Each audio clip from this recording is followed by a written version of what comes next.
Susie has already completed her cleaning job. The Second World War flying jacket is now conditioned and ready for mending.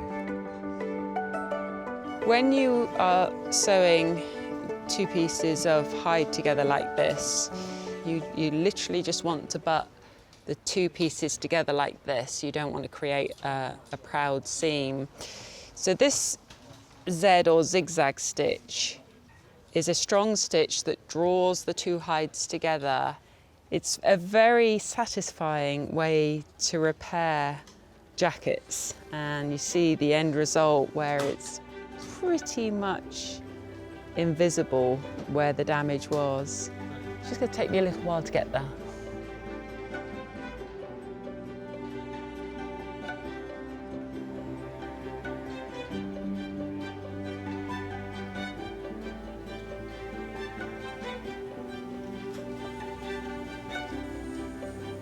I've got all the rips and the tears finally sewn together again, and the jacket is clean. I'm very, very pleased with how it came up.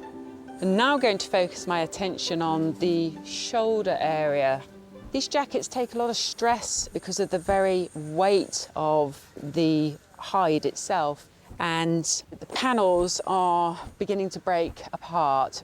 So I've come up with an idea to make some support that will go on the inside of the jacket that will help to distribute the weight. So I've got some offcuts of pigskin here. I'm going to just cut out the shapes and then I can sew them together.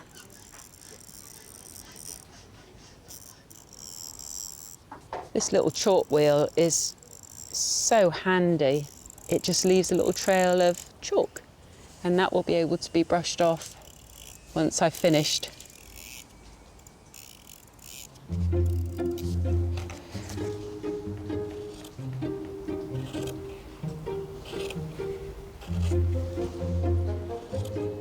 All right, now I've got all the pieces cut out, I can go ahead and sew them on the sewing machine.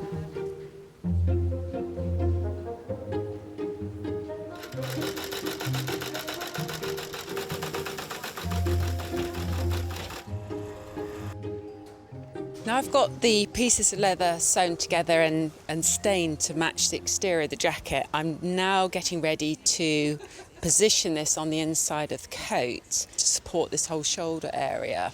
So in effect, it's kind of like this.